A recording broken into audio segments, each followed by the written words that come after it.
하나님께서 오늘 우리에게 주시는 말씀 아가서 2장 8절에서 17절 말씀입니다. 우리 함께 말씀 읽겠습니다.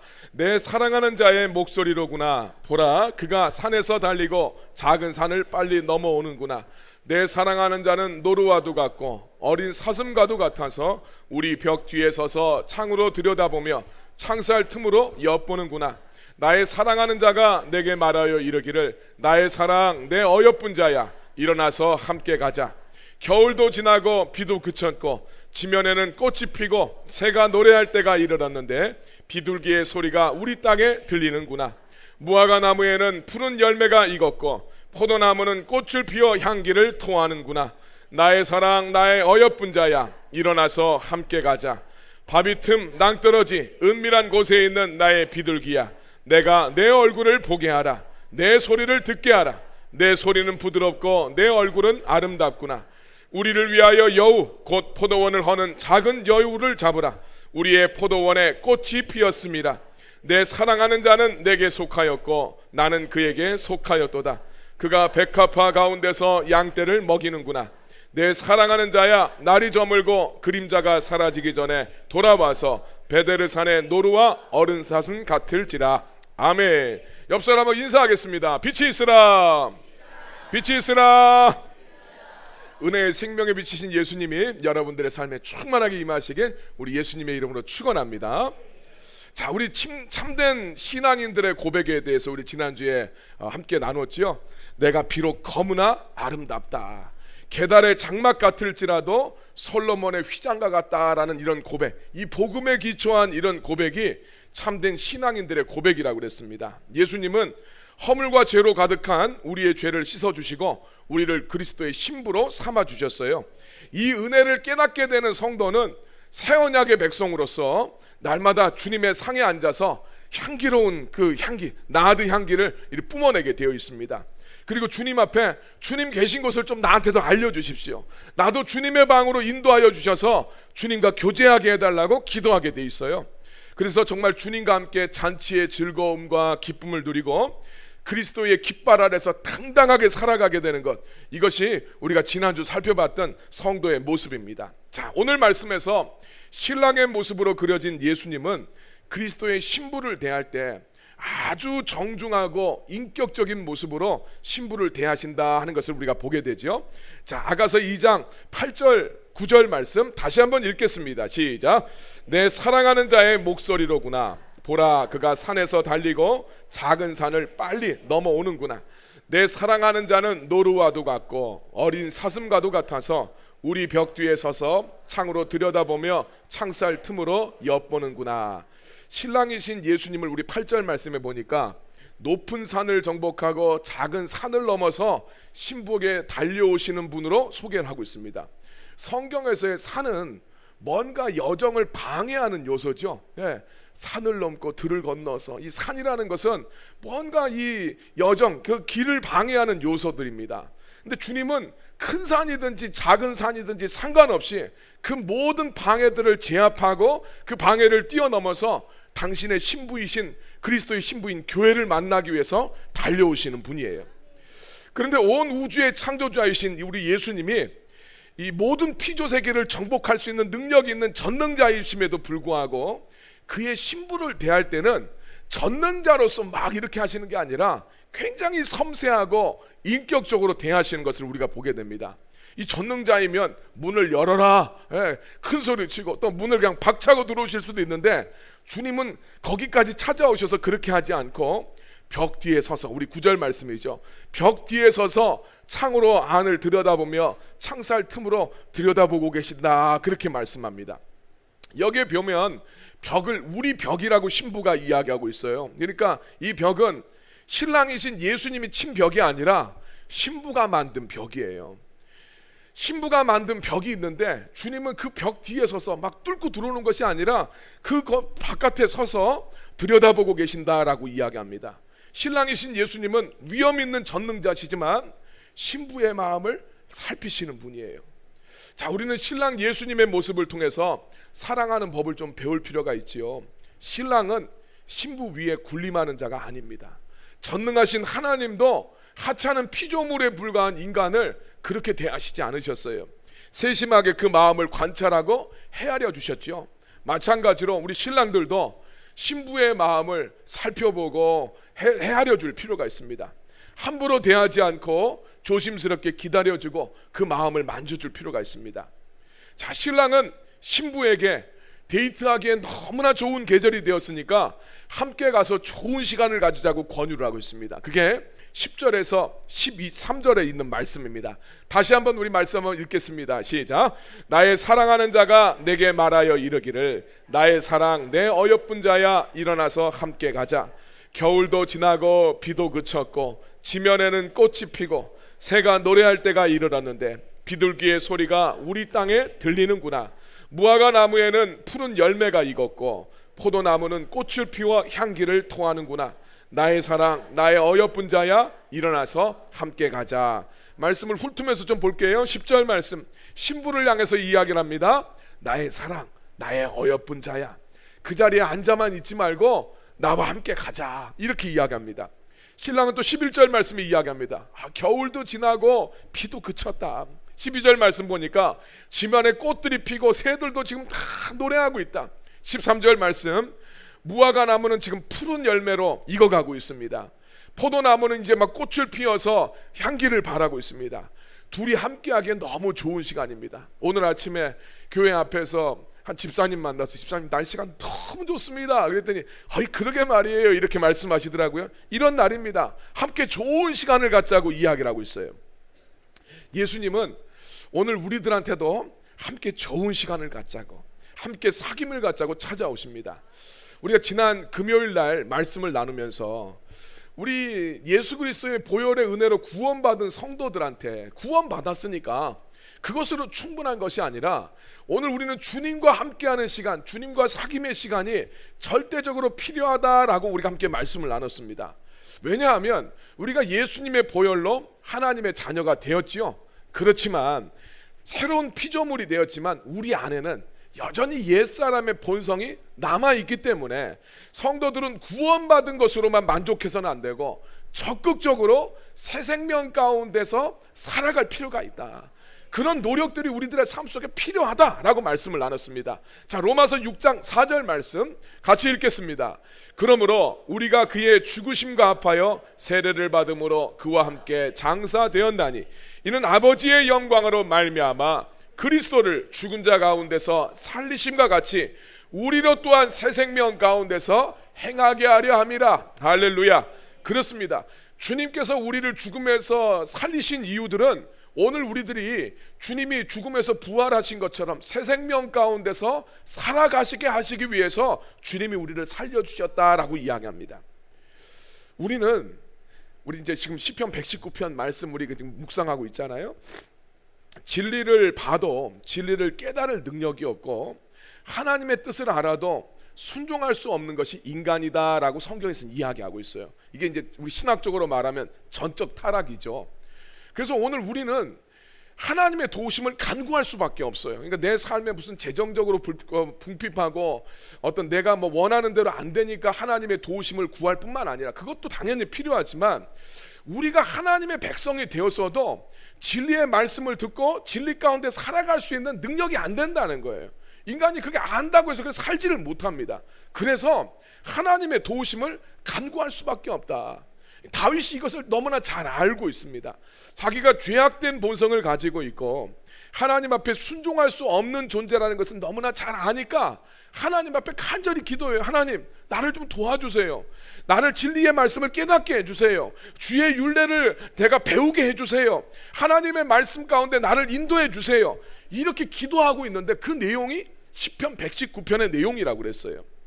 시편 119편 우리 5절 말씀입니다. 다윗이 이렇게 기도합니다. 같이 읽겠습니다. 내 길을 굳게 정하사 주의 율례를 지키게 하소서.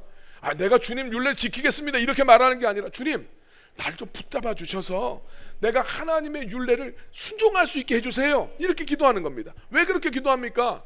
내 힘과 의지와 결단으로는 그렇게 못 살기 때문이에요. 12절 말씀, 119편 12절 말씀 같이 읽겠습니다.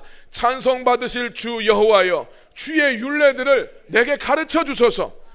주님 앞에 가르쳐 달라는 거예요.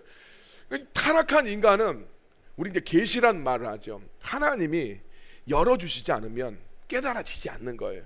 그러니까 어떤 우리가 진리가 이런 것이 우리의 뇌의 어떤 사고의 작용으로서 이루어지는 것이 아니라 하나님께서 진리의 빛을 열어주시지 않으면 깨닫지를 못하고 정말 그 의미를 우리가 알 수가 없는 존재라는 거예요. 그래서 주님 앞에 하나님 원하시는 것을 나한테 좀 가르쳐 주십시오.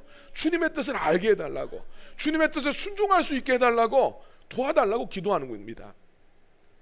그래서 이 지금 다윗이 자기가 할 수 있는 것은 무엇인가? 자기는 진리를 깨달을 수도 없고 알 수도 없어요. 하나님의 도우심이 필요한데, 그래서 자기가 할 수 있는 것 그걸 해요. 그게 뭐냐면 하나님 말씀의 묵상입니다. 자, 우리 13절 14절 말씀 같이 한번 읽겠습니다. 주의 입에 모든 규례들을 나의 입술로 선포하였으며 내가 모든 재물을 즐거워함 같이 주의 증거들의 도를 즐거워하였나이다. 아멘. 시편 119편 보면 하나님의 말씀을 10가지 다른 언어들로 표현합니다. 주의 율법, 주의 율례, 주의 계명, 주의 판단, 주의 증거, 주의 도, 뭐 여러 가지 단어들로 다 표현하고 있어요. 근데 그 모든 내용들은 결국 하나님의 뜻이에요. 하나님의 뜻을 알기 원해서 자기는 알 수 없기 때문에 이건 하나님께서 열어주셔야 되는 것인데 내가 할 수 있는 것 그걸 하는 거죠. 그게 뭐냐면 하나님의 말씀을 묵상하는 겁니다. 우리 성경에서 내가 주의 말씀을 입으로 내가 아뢰었습니다, 주의 말씀을 내가 입술로 찬양했습니다, 이라는 것은 묵상하는 걸 이야기합니다. 원래 히브리어로 하가라는 단어가 묵상하다라고 번역을 하는데 원래적인 뜻은 입으로 중얼중얼거리다라는 의미를 가지고 있어요. 다윗은 하나님의 말씀을 묵상했다는 거예요. 어떻게 묵상했는가? 14절 말씀 보니까 모든 재물을 즐거워하는 것처럼, 사람이 돈 좋아하잖아요. 돈 좋아하는 것처럼 내가 하나님의 말씀을 그렇게 내가 하나님의 말씀을 묵상을 했습니다. 그걸 정말 그 주의 증거 하나님의 말씀을 배우고 정말 그 말씀대로 살아가는 것, 어떻게 하면 내가 그렇게 살아갈 수 있을까? 자기가 이것을 즐거이 했다라고 이야기합니다. 사람하고 사람 관계도 깊어지려면 절대적인 시간이 필요하죠. 그죠? 시간이 필요합니다. 함께하는 시간이 충분해야 돼요. 우리가 저마다의 인생의 목표와 성취가 다 원하는 게 있잖아요. 그래서 우리 성도님들이 전부 다 그 일을 향해서 우리가 열심히 달려가고 있습니다. 그리고 우리는 그렇게 살아야 된다고, 마땅히 인생을 그렇게 살아야 된다고 우리가 알고 있습니다. 근데 주님께서 그런 우리들한테 우리의 인생의 목표와 성취를 위해서 열심히 달려가는 우리에게 야, 너 나하고 함께 시간을 갖자, 너 나하고 함께 교제하자, 이렇게 주님이 말씀하실 때가 있어요. 그럴 때 오늘 우리는 내가 해야 될 것은 너무나 많아서 그걸 다 하기도 벅차고 바빠 죽겠는데 주님이 또 나와 함께 교제하고 사귐을 갖자고 요청을 하셨을 때 그 주님의 요청이 귀찮게 느껴지고 번거롭게 여겨질 때가 있습니다. 그러나 여러분, 우리 인생의 성취와 목표가 인생의 방향이 돼버리면 그 인생은 후회가 남을 수밖에 없어요. 여러분 잘 아시잖아요. 인생에서 중요한 것은 속도보다 방향이다. 네. 열심히 했는데 엉뚱한 방향 가면 어떻게 합니까? 아무리 빨리 열심히 달려도 방향이 잘못되면 그 인생은 후회가 남을 수밖에 없어요. 또한 우리가 교회 안에서 이런 사역도 하고 저런 사역도 하는 것, 사역도 중요합니다. 근데 주님과 교제가 없으면 길게 사역할 수가 없어요. 그리고 그 사역에 힘이 실리지가 않습니다. 금방 무너질 수밖에 없어요. 우리가 주님을 섬기는 사역을 하는 것은 귀한 일이지만 주님과 나의 사역을 지탱할 수 있는 것은 주님과 나의 관계예요. 관계가 밑받침되지 않고 나서 내가 사역은 열심히 했다, 이거 있을 수가 없는 일입니다. 또한 우리가 주님의 일을 하면서 이런저런 어려움도 당하게 될 때가 있죠. 너무 힘들고 낙심이 되어서 아무것도 하기 싫은 그런 영적인 번아웃을 우리가 경험할 때가 있어요. 그럴 때도 성도들을 다시 이렇게 세울 수 있는 게 그게 뭡니까? 주님과의 관계예요. 성도는 주님과의 만남 속에서 주님께서 맡겨주신 사역을 감당하고 인생을 살아갈 수 있는 근본적인 힘을 얻을 뿐만 아니라 주님과의 관계 가운데서 정말 낙심되고 힘들고 어려웠을 때 그것을 딛고 일어날 수 있는 힘을 얻게 되는 것이 주님과의 관계라는 거예요. 영적인 거장들은 다 이 비밀을 알고 있습니다. 그래서 주님과의 이 시간들을 절대 놓치지 않는 거죠. 여러분, 사탄이 얼마나 주의 교회를 방해하길 원하겠습니까? 사탄이 얼마나 주의 성도들을 넘어뜨리려고 하겠습니까? 베드로 사도는 야, 마귀가 우는 사자와 같이 삼킬 자를 참고 있다고 그렇게 말하지 않았습니까? 반면에 오늘 우리들은 어떻습니까? 너무나 연약하지 않습니까? 우리가 우리의 의지대로, 우리의 뜻대로 우리가 그렇게 살아갈 수 있는 존재가 아니라는 것을 너무나 잘 알고 있잖아요. 주님이 우리를 지켜주시지 않으면 넘어질 수밖에 없어요. 그렇기 때문에 주님과의 관계 가운데 매달릴 수밖에 없지요. 근데 오늘 말씀 보면 신부는 아직 그 사귐의 비밀을, 영적 에너지의 근원이 어디에서 오는지를 알지 못합니다. 그래서 어떻게 하냐면 자기의 자리에 가만히 앉아서 숨은 채 신랑 앞에 나오려고 하진 않습니다. 자, 2장 14절 말씀에 보니까 그 내용이 나오죠. 다시 한번 읽겠습니다.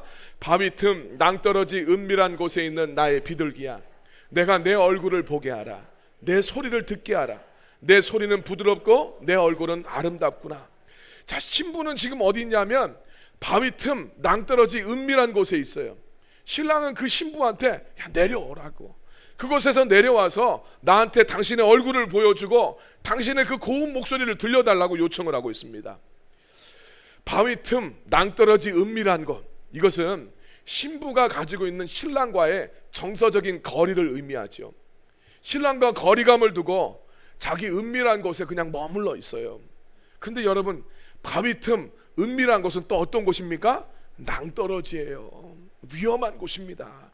신랑이신 주님과 내가 거리를 두면서 멀찌감치 있습니다.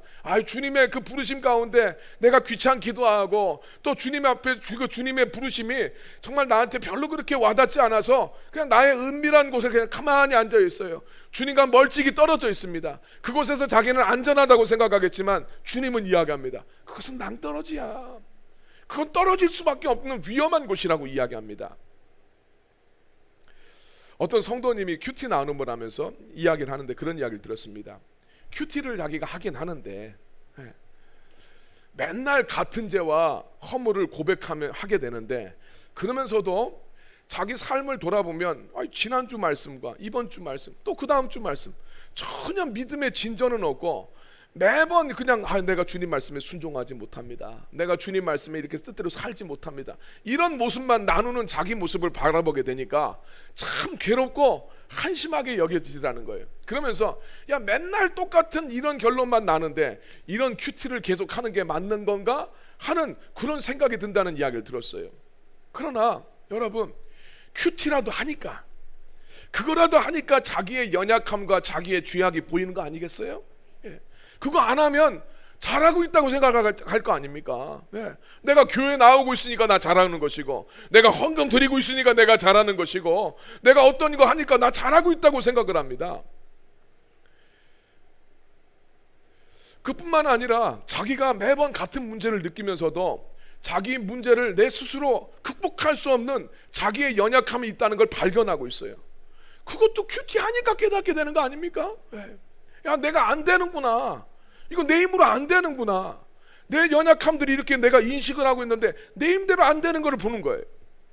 이게 진리의 깨달음이에요. 말씀 앞에 있으면 그걸 깨닫습니다. 주님과 함께하는 시간을 갖게 되니까 주님이 깨닫게 해주신 거예요. 그럼 그 깨달음 다음에 해야 될 게 뭐겠습니까? 나의 연약함과 나의 한계를 봤어요. 야, 내가 안 되는구나. 내가 결심해도 안 되는구나. 그러면 어떻게 됩니까? 여러분, 인생 살면서 힘들어요. 그런 이야기 한번 누가 이제 주변에서 한다고 생각해 보세요. 야, 나 힘들어서 못하겠다. 내가 이것을 도전해야 되는데 못하겠다. 그럴 때 여러분들 제일 먼저 뭐 이야기합니까? 기도해. 그 이야기 하잖아요. 야, 기도해. 하나님 앞에 도움을 구해. 그 이야기 하잖아요. 마찬가지예요. 내가 주님의 진리를 아는데, 하나님의 뜻을 아는데 못 사는 나를 발견했어. 그럴 때 어떻게 해야 됩니까? 내가 더 의지를 내야겠다. 이렇게 해야 되겠습니까? 그러지 않는 거예요. 나한테는 그 힘이 없어요. 우리는 주님 앞에 도움을 요청해야 돼요. 내 힘으로 안 되니까 기도할 수밖에 없고, 내 힘으로 안 되니까 말씀 있는 곳에 갈 수밖에 없고, 내 힘으로 안 되니까 성령님이 도와주셔야 되니까 성령으로 충만해져야 되는 거예요. 그래서 우리가 할 수 있는 건 뭡니까? 기도하는 자리로 가는 거예요. 말씀 있는 자리로 내가 나아가는 거예요. 예배하는 자리로 나아가야 돼요. 어디에 성령 충만이 있습니까? 어디에 말씀이 있습니까? 어디에서 우리가 도움을 얻겠습니까? 그러면 오늘 우리가 내 힘이 바닥났다는 걸 안다면 어디에 가야 됩니까?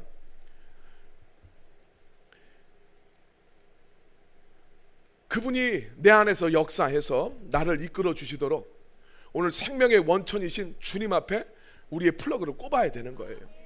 선풍기가 있잖아요. 예, 지금 이제 여름 다가오니까 선풍기도 사야지. 선풍기는 스스로 돌질 못합니다. 플러그를 콘센트에 꼽으면 전기가 들어와서 전기의 힘으로 선풍기가 돌아가죠. 오늘 우리도 마찬가지예요. 스스로 순종이 안 돼요. 스스로 진리 가운데 행할 수가 없어요. 그래서 오늘 우리를 주님 앞에 꼽아야 돼. 나를 우리가 주님과 함께하는 시간 없이 우리의 믿음은 절대 깊어지지 않아요. 관계는 함께하는 시간 안에서 깊어집니다. 주님과 나의 관계도 그냥 주님과 나의 함께하는 시간 안에서 깊어집니다. 내가 예수 믿는 그 시간들이 오래됐다고 해서 깊어지는 것이 아니라 주님과 함께하는 시간이 많아져야 깊어집니다. 요한복음 15장 5절에 그러시잖아요. 예수님이 너희는 나를 떠나서는 아무것도 할 수 없다. 네. 하고 싶은데 아무것도 할 수 없다. 진리를 깨달을 수도 없고 진리를 알아도 진리로 살아갈 수가 없다. 아무것도 할 수 없다. 어떻게 해야 됩니까? 붙어 있어야 된다고 했습니다. 그래서 주님이 우리 인생에 찾아오세요. 우리 주님께서 우리가 찾아가지 않으니까 우리를 찾아오십니다. 계속해서 우리의 마음을 두드리시면서 우리한테 말씀하세요. 요한계시록 3장 20절 말씀입니다. 같이 읽겠습니다. 볼지어다 내가 문 밖에 서서 두드리노니 누구든지 내 음성을 듣고 문을 열면 내가 그에게로 들어가 그와 더불어 먹고 그는 나와 더불어 먹으리라. 아멘. 예수님은 문 밖에서 두드리신대요. 문을 박차고 들어가시는 것이 아니라 아까 그 벽 뒤에 서서 창문 틈으로 그 신부의 모습을 보시듯이 주님은 문 밖에서 두드리고 계십니다. 그 주님의 음성을 듣고 문을 열면 그분이 함께 들어와서 먹고 마시고 주님과 사귐과 주님과 함께하는 시간들이 시작이 됩니다. 더 이상 문 밖에 주님을 머무르게 하시면 안 됩니다. 예수님과 멀찌감히 바위 틈에 그 은밀한 곳에 그냥 앉아 있으려고 하면 안 됩니다. 여러분들이 그곳에서 내려와서 신랑 되신 예수님을 만나야 됩니다. 여러분들의 문을 열고 주님과 사귐을 가지셔야 됩니다. 부부도 관계가 깊어지려면 함께하는 시간이 꼭 있어야 됩니다. 일주일에 한 번씩 부부의 시간들, 우리 메리지 타임을 가지라고 권면을 드렸습니다. 영화를 보셔도 좋고 차를 마셔도 좋고 산책을 하셔도 좋고 하고 싶은 건 여러 가지 하셔도 되는데 정해진 시간 한 2시간 정도 여러분들이 그 시간은 다른 것에 터치받지 않는 부부의 시간을 정하셔서 시간들을 함께 보내셔야 됩니다. 한번 정해진 메리지 타임은 함부로 변경하면 안 됩니다. 합의를 해서 정하고 나서는 배우자한테 양해를 구하고 그 시간들을 만약에 내가 급한 일이 생겨서 못하게 될 때는 다른 시간으로 옮기자고 합의를 하고 그 시간들을 가지셔야 돼요. 함께하는 시간을 통해서 관계가 깊어집니다. 부부라고 해도 냉담해지고 관심이 없어질 수가 있어요. 관계가 깊어지려면 함께하는 시간을 의도적으로 보내실 필요가 있습니다.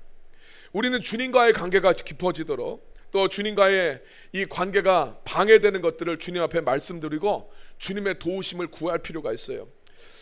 우리가 살아가면서 신앙생활이라는 게 그렇지 않아요? 내 뜻과 내 의지대로 되지 않고 내 삶에 주님과의 관계를 방해하는 그런 방해 요소들이 참 많이 있습니다. 근데 이게 내 뜻대로 되질 않아요.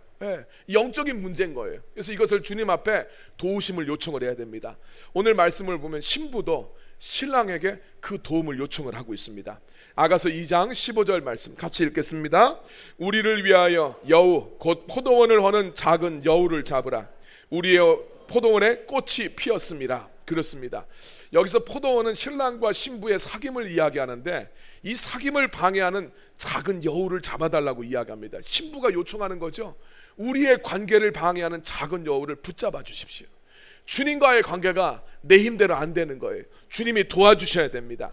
그래서 주님과의 사귐을 가로막고 있는 내 속의 작은 여우가 무엇인지를 깨닫게 해달라고 주님 앞에 기도하고 그 문제에 대해서 여러분 주님 앞에 도와달라고 기도하실 필요가 있어요. 여러분 살아가면서 분주함이라는 작은 여우가 여러분 삶에 있지 않습니까? 바쁘게 살아가는 것이 세상에서는 자랑거리가 될 수 있겠지만 예배도 드리지 못할 정도로 바쁘다면 문제 있는 겁니다. 그 작은 여우 잡으셔야 돼요. 분주함에 빠져 살다 보면 주님과 나의 포도원은 엉망이 돼버립니다. 여러분, 작은 타협이라는 여우가 막 여러분들 방치하고 계시지 않습니까? 텔레비전이냐 스마트폰, 게임, 크지도 않아요. 사소한, 정말 사소한 즐거움입니다. 뭐 내가 스마트폰 보는 게 무슨 대단한 큰 즐거움입니까? 작은 즐거움이죠. 근데 여러분, 이 작은 여우 때문에 여러분이 큐티를 못하고, 그 작은 여우 때문에 여러분 기도 못한다면 여러분, 주님과의 여러분의 이 포도원은 황폐해지게 돼 있습니다. 혹시 깨끗하지 못한 생각과 태도, 그런 것들이 여러분들의 생각을 마음대로 뛰어다니도록 방치하고 있지 않습니까? 삶 속에 감사가 없어지면 관계가 깊어지지 않아요. 시간과 돈 잘 사용하고 계십니까? 이거 잘못 사용하게 되면 그것이 주님과의 교제를 방해하는 작은 여우가 될 수가 있어요. 이 작은 여우들을 잡을 수 있어야 주님과 나의 사귐이 깊어지고 믿음이 성장할 수 있게 됩니다. 우리는 내 힘으로 안 되는 이 문제들에 대해서 주님 앞에 이것이 기도 제목이 돼야 됩니다. 이것이 나의 기도 제목이 돼서 주님, 내가 이것을 극복할 수 있도록 도와주십시오. 내 삶에 질서가 생기도록 해주시고 내 삶에 지혜를 더해달라고 주님 앞에 간구할 필요가 있어요. 가정에서도 신랑과 신부는 관계를 해치는 작은 여우를 잡아야 됩니다. 살다 보면 배우자가 싫어하는 거 알잖아요. 그 말과 행동은 하지 않는 게 좋습니다. 크고 거창한 것이 아닐 수 있습니다. 사소한 것이지만 무심코 내뱉는 이 불평과 불만, 잔소리, 이것들이 관계를 망치는 작은 여우들이에요. 이걸 잡아야 부부의 포도원을 잘 갖고 나갈 수 있습니다. 신랑의 요청에 따라서 바위 틈, 낭떠러지 은밀한 곳에서 이 신부가 내려와서 신랑을 만납니다. 그러면서 이제 신랑과 대화하고 둘 사이를 가로막는 작은 여우를 잡게 되니까 비로소 신랑과 함께하는 시간이 생기게 되죠. 아가서 2장 16절 17절 말씀 같이 읽겠습니다. 내 사랑하는 자는 내게 속하였고 나는 그에게 속하였도다. 그가 백합화 가운데에서 양떼를 먹이는구나. 내 사랑하는 자야, 날이 저물고 그림자가 사라지기 전에 돌아와서 베들산의 노루와 어린 사슴 같을지라. 16절 말씀, 내 사랑하는 자는 내게 속하였고 나는 그에게 속하였다 이야기합니다. 그리고 그가 백합화 가운데서 양떼를 먹이고 있어요. 앞에서 신부는 자기가 골짜기의 백합화라고 2장 1절에서 이야기를 했습니다. 백합화 가운데서 신랑이 양떼를 먹이고 있어요. 신랑과 신부가 함께 즐거운 시간을 보내고 둘이 함께하고 있다는 것을 알 수가 있습니다. 그렇지만 신부의 이 이야기를 들어보면 신랑 앞에 그렇게 헌신적이지는 않아요.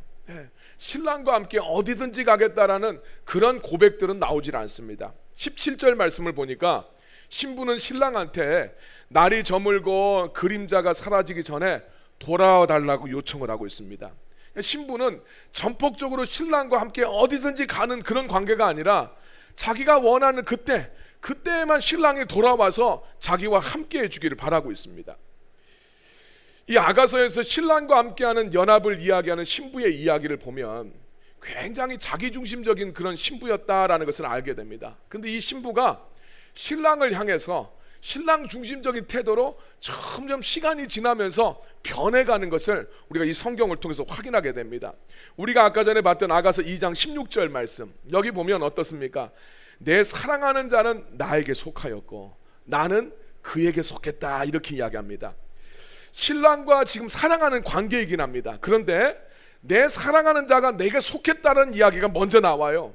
그리고 나서 나는 그에게 속했다라고 이야기합니다. 그런데 관계가 깊어지고 사귐이 깊어지면 이 순서가 바뀌어집니다. 아가서 6장 3절 말씀, 6장 3절 말씀 보니까 나는 내 사랑하는 자에게 속하였고 그 다음에 내 사랑하는 자가 내게 속했다, 그렇게 이야기합니다. 한 단계 성장한 것이죠. 그냥 전에는 그냥 내 뜻대로 살아가야 됩니다. 내가 주관하고 내 마음대로 하는 그런 관계였는데 이젠 내 중심이 아니라 신랑 중심으로 바뀌고 있습니다.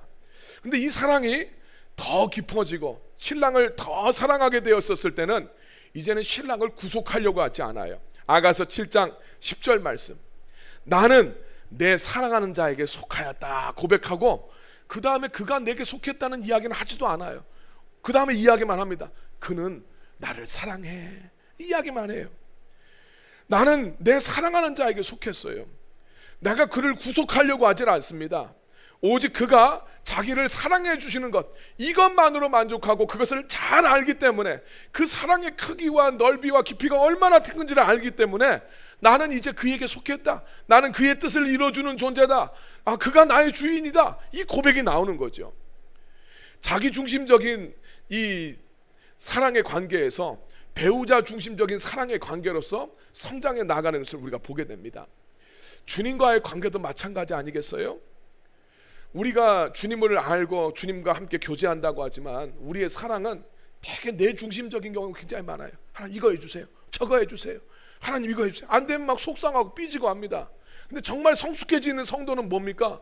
주님 원하시는 게 뭡니까? 주님 저한테 무엇을 원하십니까? 이 고백으로 넘어가잖아요. 우리가 나를 사랑하시는 예수님의 그 사랑을 깊이 깨닫고 이해하게 됐었을 때 주님을 내 뜻대로 좌지우지하려고 하지 않습니다. 내가 주님께 속한 자가 되어서 주님의 갈망과 주님의 소원을 이루어드는 자로서 쓰임받게 되기를 소망하게 되는 것이죠. 성숙한 믿음의 단계는 자기중심적인 신앙생활에서 하나님 중심적인 신앙생활로 바뀌는 거예요. 이게 성숙한 신앙 고백입니다. 근데 이 성숙한 믿음은 그냥 생기질 않아요. 주님과 함께하는 시간을 통해서, 우리 에베소서 보면 그 사랑이 나를 강권하실 때, 내가 그냥 하는 게 아니라 그 사랑이 내게 들어와서 나를 강권하실 때 오늘 이 사랑을 우리가 하게 됩니다. 내 결단, 내 의지가 아니라 나의 능력으로서 깨달아지는 게 아닙니다. 오직 하나님의 영이 우리 가운데서 운행하셨을 때 우리 안에 그 변화가 나타나게 되는 것을 믿으시길 바랍니다. 그래서 아까 전에 우리 다윗이 그랬잖아요. 하나님의 뜻을 깨달을 수도 없고 순종할 수가 없으니까 기도할 수밖에 없고, 그리고 자기가 할 수 있는 것, 묵상하는 것, 그거 한다 그랬어요. 우리 여친은 마찬가지입니다. 우리 자신이 행할 수 있는 능력이 없기 때문에 오늘 우리를 은혜의 주님 앞에 탁 꼽을 수밖에 없어요. 나 자신을 은혜의 콘센트에 탁 꼽아야 됩니다. 예배의 자리에 꼽혀야 돼요. 기도의 자리에 꼽혀야 돼요. 묵상하는 자리에 꼽혀야 됩니다. 그 통로를 따라 성령님이 내 안에 들어오세요. 그 통로를 따라 성령님이 내 안에 들어와서 작동하기 시작했을 때 그때 우리 안에 말씀의 능력이 생깁니다. 그때 우리 안에 주님을 향한 사랑이 생겨요. 성숙한 믿음은 다른 곳에 생기지 않습니다. 다른 곳에는 방법이 없어요. 여러분, 예수 그리스도의 은혜의 콘센트에 여러분을 꼽으시길 바랍니다. 그 성령의 은혜로 움직이시고 작동되는 여러분이 되기를 우리 예수님의 이름으로 축원합니다.